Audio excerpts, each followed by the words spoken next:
धुंध में रोशनी, क्या आपको कभी ऐसा लगा है कि जिंदगी बस गुजर रही है, लेकिन उसमें कोई खास मकसद नहीं? कि हर दिन वही पुराना रूटीन, सुबह उठो, काम पर जाओ, घर आओ, और फिर दोबारा वही सिलसिला। कुछ भी गलत नहीं है, फिर भी ऐसा लगता है जैसे कुछ कमी है। अगर हाँ, तो ये कहानी आपके लिए है। ये कहानी है नोरा की, जिसने अपनी जिंदगी का असली मकसद ढूंढने की कोशिश की। पहला कदम, मकसद तनाव और चिंता को कम करता है। नोरा अक्सर खुद से पूछती थी, क्या मैं अपनी जिंदगी के साथ कुछ असली कर रही हूं? हर दिन उसे भविष्य की चिंता सताती थी। क्या मैं काफी अच्छा कर रही हूं? क्या मेरी जिंदगी में कोई मायने है?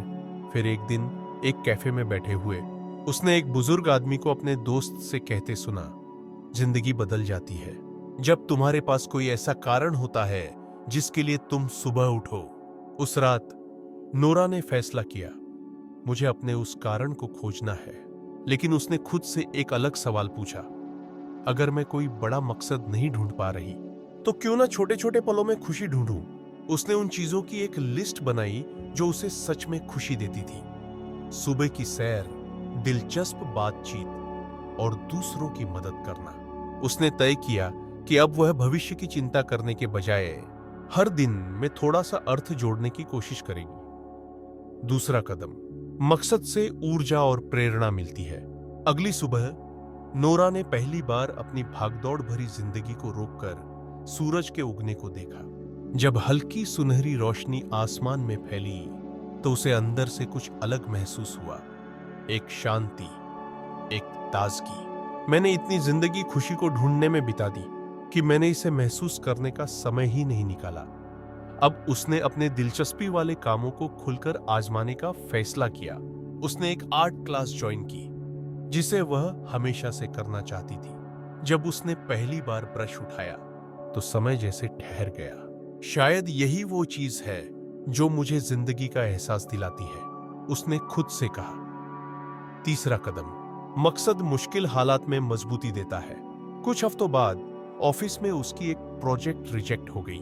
पहले होता तो वह खुद पर संदेह करने लगती, शायद मैं काबिल नहीं हूं। लेकिन इस बार उसने सोचा, इसमें सीखने लायक क्या है? उसे एहसास हुआ कि असफलता अंत नहीं, बल्कि एक सबक होती है।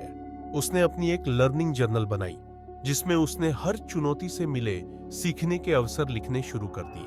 अब हर मुश्किल उसे कमजोर करने के बजाय उसे और मजबूत बना रही थी। चौथा कदम, मकसद हमारे रिश्तों को और गहरा बनाता है।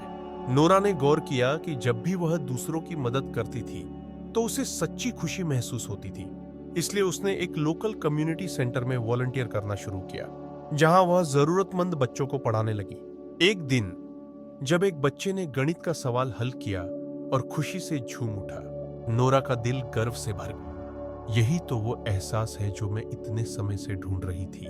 इस काम के दौरान उसने ऐसे लोग भी मिले जो उसकी तरह जिंदगी में मायने खोज रहे थे। उसे समझ आया कि मकसद सिर्फ हम क्या करते हैं इस पर निर्भर नहीं करता, बल्कि यह भी मायने रखता है कि हम इसे किसके साथ बांटते हैं। पांचवां कदम, मकसद हमें लंबी खुशी और संतोष देता है। कुछ महीनों बाद नोरा जब सुबह उठी तो उसे एहसास हुआ कि अब उसकी जिंदगी में वो खालीपन नहीं था। अब उसके पास ऐसे कारण थे जिनके लिए वह खुशी खुशी जागती थी। उसकी पेंटिंग, उसका वॉलंटियर वर्क और छोटे छोटे खुशियों के पल जो वह पहले अनदेखा कर देती थी। अब उसे समझ आ गया था, मकसद कोई एक बड़ी चीज नहीं होती जिसे हमें बाहर जाकर ढूंढना पड़ता है, बल्कि यह छोटे छोटे पलों में बसा होता है। दूसरों के साथ बिताए गए लम्हों में, मुश्किलों से सीखे गए सबकों में, और हर दिन सच में जीने की कोशिश में। अब नोरा के लिए हर सुबह बस एक और दिन नहीं थी, बल्कि एक नया मौका थी। कहानी की सीख, मकसद कोई ऐसी चीज नहीं जो हमें बस इंतजार करने से मिल जाए। यह कुछ ऐसा है जिसे हमें खुद बनाना पड़ता है। जब आप अपनी जिंदगी में छोटे छोटे मायने जोड़ते हैं तो धीरे धीरे यह पूरी तरह संतोष और खुशी से भर जाती है।